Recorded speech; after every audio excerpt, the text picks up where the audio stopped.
Assalamualaikum warahmatullahi wabarakatuh. Perkenalkan, nama saya Muhammad Syahri Ramadan. Saya dari Universitas Jenderal Ahmad Yani, Fakultas Teknik, Prodi jurusan Teknik Elektro. Di sini saya akan membahas bab 7 dari buku Fisika Dasar 2 yang berjudul GGL Induksi dan Induktansi. Nah, pada bab-bab sebelumnya kita sudah mempelajari bahwa arus listrik menghasilkan medan magnet di sekitarnya. Nah, fenomena ini memiliki makna bahwa kemagnetan dapat dihasilkan oleh peristiwa kelistrikan. Nah, apakah fenomena ini dapat terjadi sebaliknya? Apakah kelistrikan dapat menghasilkan peristiwa kemagnetan? Nah, di bab ini kita akan membahasnya. Dan ternyata kelistrikan dapat dihasilkan oleh peristiwa kemagnetan. Nah, pembahasan yang pertama adalah flux magnetik. Nah, sebelum kita memasuki ke topik ini, bagaimana peristiwa kemagnetan dapat menghasilkan kelistrikan, mari kita bahas definisi flux berikut ini. Nah, ada gambar ini, coba lihat. Nah, jika dalam suatu ruang terdapat medan magnet, jumlah garis gaya yang menembus permukaan dengan luas tertentu bisa berbeda-beda, tergantung pada kuat medan magnet dan sudut antara medan magnet dengan vektor permukaan. Flux magnetik mengukur jumlah garis gaya yang menembus suatu permukaan. Nah, flux magnetik didefinisikan sebagai integral vektor B dot D vektor A. Nah, sama dengan integral B dA cos theta. Nah, dengan theta adalah sudut antara vektor B dan D vektor A. Jika permukaan besarnya medan magnet konstan, maka kita mendapatkan Pi sama dengan B integral dA cos theta. Nah, selanjutnya kita akan membahas tentang hukum Faraday. Nah, fenomena memproduksi kelistrikan dari peristiwa kemagnetan diterangkan oleh hukum Faraday. Nah, hukum ini menyatakan bahwa apabila terjadi perubahan flux dalam suatu loop, maka dihasilkan gaya gerak listrik atau tegangan listrik. Induksi yang berbanding lurus dengan laju perubahan flux. Nah, coba kita lihat gambar ini. Nah, berdasarkan gambar ini, ketika batang magnet didorong mendekati kumparan, maka kuat medan magnet yang ada dalam rongga kumparan bertambah. Akibatnya, flux magnetik yang dikandung kumparan bertambah yang mengakibatkan muncul GGL induksi. Ini direpresentasikan oleh adanya arus yang diukur oleh ampere meter. Nah, yang kedua, ketika batang magnet didiamkan, maka tidak ada perubahan kuat medan dalam rongga kumparan.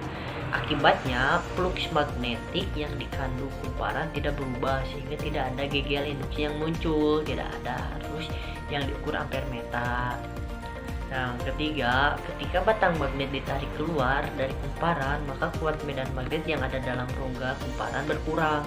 Akibatnya flux magnetik yang dikandung kumparan berkurang, sehingga muncul GGL induksi. Ini direpresentasikan oleh adanya arus yang diukur oleh ampere meter.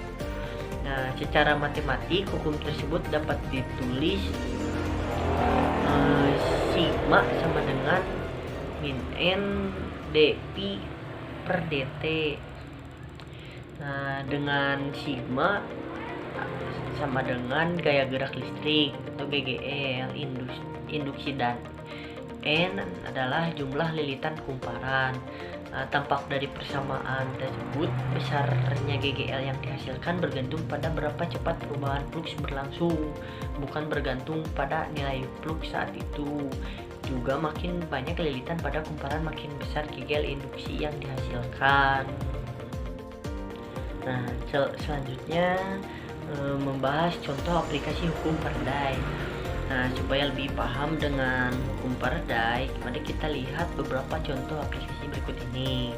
Nah, contoh yang pertama, berapa GGL induksi yang dihasilkan oleh kumparan yang berputar pada gambar 7.2 jika jumlah lilitan adalah N. Nah, kita jawab, kita sudah hitung jumlah flux yang menembus kumparan adalah Pi sama dengan B AB cos omega T. Dengan demikian, GGL induksi yang dihasilkan adalah sigma sama dengan min n dpi per dt sama dengan min n d dalam kurung BAB cos omega t per dt sama dengan min n BAB d dalam kurung cos omega t per dt sama dengan n BAB omega sin omega t. Nah, selanjutnya kita bahas hukum Lenz. Nah, coba lihat gambar berikut ini. Nah, medan magnet yang berubah-ubah menembus sebuah kumparan, kemanakah arah arus induksi yang dihasilkan. Nah, hukum Faraday hanya mengungkapkan besarnya gaya induksi yang dihasilkan ketika terjadi perubahan fluks magnetik dalam suatu loop. Tetapi kemana arah arus induksi dalam loop tersebut tidak terungkap lebih detail dalam hukum tersebut. Arah arus induksi yang dihasilkan diungkapkan oleh hukum Lenz yang bunyinya sebagai berikut ini.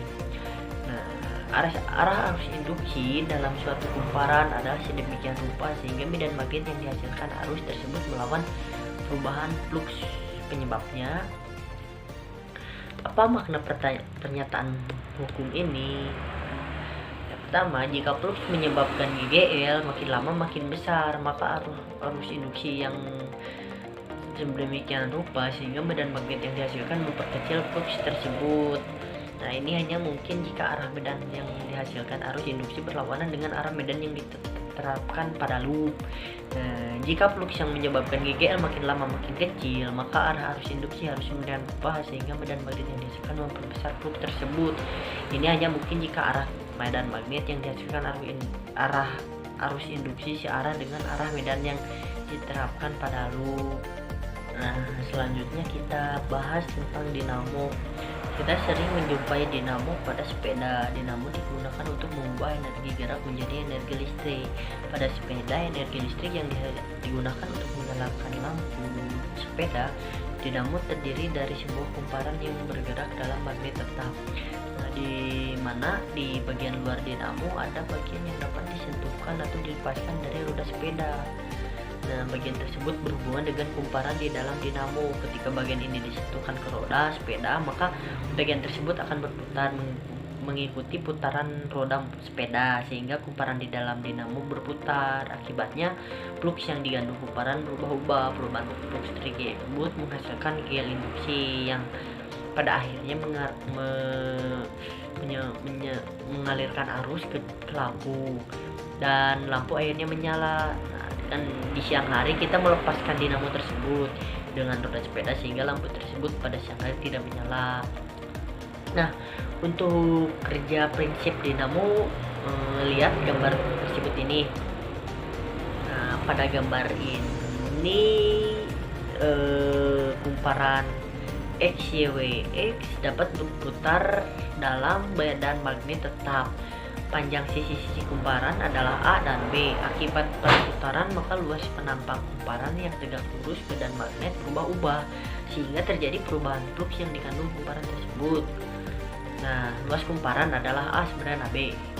Akibat perputaran kumparan, maka proyeksi luas kumparan dalam arah tegak lurus badan magnet hanya A aksen sama dengan A AB sin theta. Dengan demikian, fluks magnet yang dikandung kumparan tiap saat adalah P sama dengan BA aksen sama dengan BA B sin theta. Jika jumlah lilitan pada kumparan dinamo adalah N, maka gaya induksi yang dihasilkan kumparan dinamo menjadi sigma sama dengan min N dpi per dt sama dengan min N d dalam kurung BAB sin omega t per dt sama dengan min N BAB d dalam kurung sin omega t per dt sama dengan min N BAB dalam kurung omega cos omega t. Nah, dari atas kita turunkan menjadi min N BAB omega cos omega T sama dengan min sigma maksima cos omega T. Nah, selanjutnya kita membahas tentang induktansi. Nah, sekarang kita bayangkan bahwa memiliki sebuah solenoid. Nah, jika solenoid tersebut diisi arus searah, maka beda potensial ada antara dua ujung solenoid hampir nol karena ada tegangan sama dengan perkalian arus dan hambatan solenoid. Nah, solenoid hanya berupa kawat konduktor sehingga hambatan listrik antara dua ujung solenoid hampir nol. Tetapi jika solenoid dialiri arus yang berubah-ubah terhadap waktu, maka sifat solenoid akan berubah. Karena arus berubah-ubah terhadap waktu, nah, maka kuat medan magnet dalam solenoid berubah-ubah. Karena luas penapang solenoid tetap, maka flux magnetik yang dikandung solenoid berubah terhadap waktu. Berdasarkan hukum Faraday, maka solenoid menghasilkan GGL induksi. Dengan demikian, ketika dialiri arus yang bolak-balik, maka muncul tegangan antara dua ujung solenoid. Tegangan ini tidak muncul ketika solenoid dialiri arus searah. Berapa besar GGL induksi antara dua ujung solenoid terbesar? Nah, coba lihat gambar ini. Nah, kiri, jika solenoid dialiri arus DC, tidak muncul tegangan antara dua ujung solenoid. Sedangkan yang kanan, jika solenoid dialiri arus AC, maka muncul tegangan antara dua ujung solenoid. Nah, selanjutnya kita bahas GGL antara dua ujung solenoid. Nah, kita di sini kembali ke bab 5. Kuat medan magnet dalam rongga solenoid adalah B sama dengan mu0 NL. Nah, jika luas penampang solenoid A, maka flux magnetik dalam solenoid adalah P sama dengan BA sama dengan mu0 NLA. Nah, oleh karena itu, berdasarkan hukum Faraday, GGL induksi yang dihasilkan solenoid adalah sigma sama dengan min N dP per dt sama dengan min N d dalam kurung mu0 NLA per dt sama dengan min N mu0 NA dl per dt, dengan N adalah jumlah kumparan solenoid. Nah, selanjutnya kita bahas induktansi diri. Nah, kita mendefinisikan besaran yang bernama induksi diri L yang memiliki hubungan sigma sama dengan min L dl per dt. Nah, dengan membandingkan persamaan 7.14 dengan 7.15, kita peroleh dibentuk induktansi diri adalah L sama dengan N mu0 NA. Jika L adalah panjang solenoid, maka kita dapat menulis N sama dengan N per L. Nah, dengan demikian kita peroleh bentuk lain ungkapan induksi diri sebagai L sama dengan N kuadrat mu0 A per L. Nah, satuan induktansi adalah Henry dan disingkat H. Nah, selanjutnya kita bahas tentang induktasi bersama.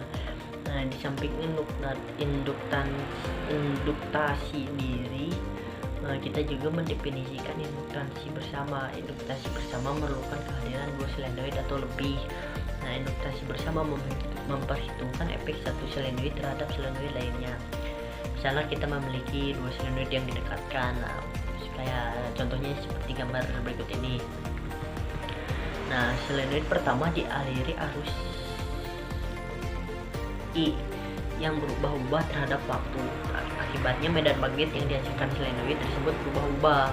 Sebagian medan magnet ini masuk ke dalam rongga solenoid kedua sehingga menghasilkan flux pada solenoid kedua.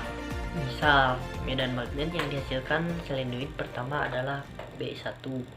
Nah, maka medan magnet yang menembus solenoid kedua berbanding lurus dengan B1 atau B2 si B1. Dan tentu saja medan magnet yang dihasilkan di rongga medan magnet kedua lebih kecil daripada medan magnet di rongga solenoid pertama, karena ada sebagian medan yang dihasilkan solenoid pertama tidak masuk ke dalam rongga solenoid kedua. Dengan demikian dapat kita tulis B2 sama dengan si B1, dengan si adalah konstanta yang nilainya kurang dari 1.